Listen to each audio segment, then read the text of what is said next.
Saudara-saudari, Injil kita pada hari ini diambil dari Injil Lukas bab 10 ayat 1 sampai 9.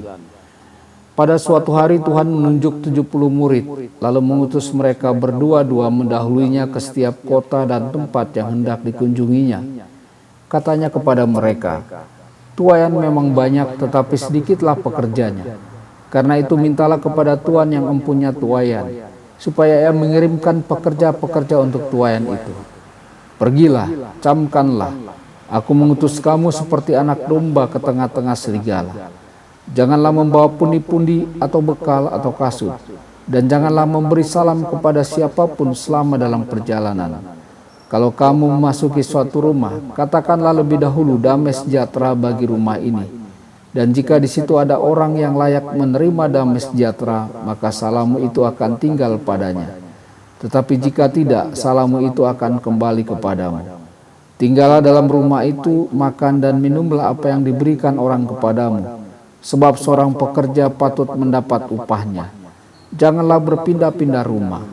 Jika kamu masuk dalam sebuah kota dan kamu diterima di situ, makanlah apa yang dihidangkan kepadamu, dan sembuhkanlah orang-orang sakit yang ada di situ, dan katakanlah kepada mereka, kerajaan Allah sudah dekat padamu."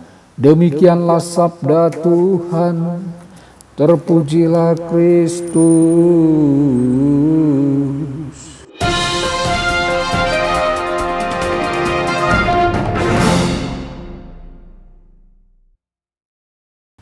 Saudara dan saudari terkasih dimanapun Anda berada, jumpa lagi dengan saya Romo Tedens dalam saluran Warta Kabar Sukacita.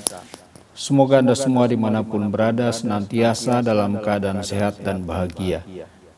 Dalam tradisi Yahudi, angka 72 atau 70 tergantung pada sumbernya memiliki makna simbolis.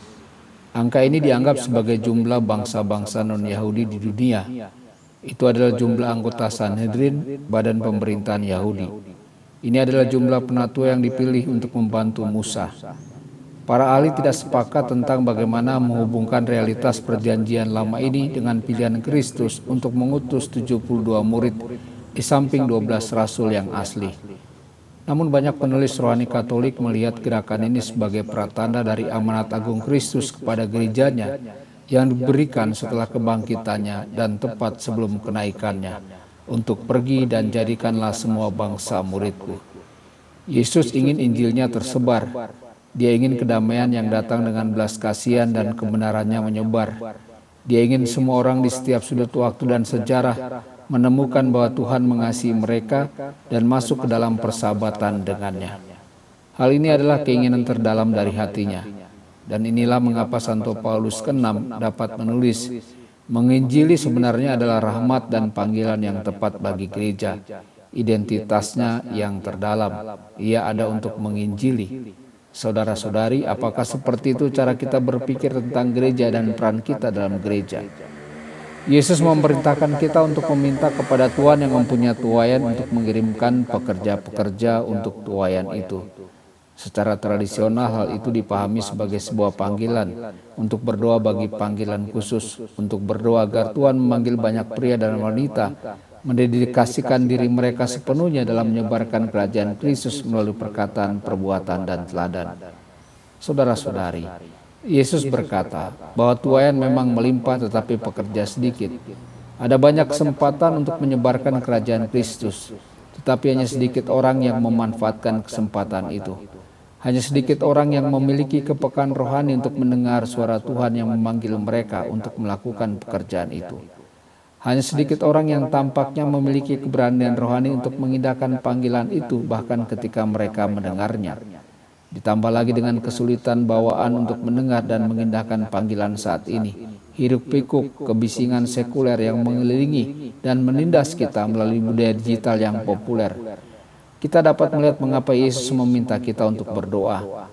Ketika kita berdoa untuk panggilan-panggilan itu, kita mengirimkan bala bantuan rohani yang tidak terlihat untuk membantu membuka telinga dan menguatkan hati mereka yang dipanggil Tuhan. Jika ini adalah sesuatu yang Yesus sendiri minta dari kita, bagaimana mungkin kita tidak menjadikannya sebagai prioritas? Saudara-saudari, hari ini gereja merayakan Hari Raya Santo Lukas, satu-satunya penulis perjanjian baru yang bukan orang Yahudi. Lukas adalah seorang penulis, dokter, dan seniman yang bertemu dengan Santo Paulus dan memutuskan untuk bergabung dengan sang rasul yang pemberani itu dalam perjalanan misinya. Dalam bacaan pertama hari ini kita melihat sekilas tentang Santo Paulus selama masa pemenjaraan dan pengadilannya di Roma, ketika begitu banyak sahabatnya yang meninggalkannya.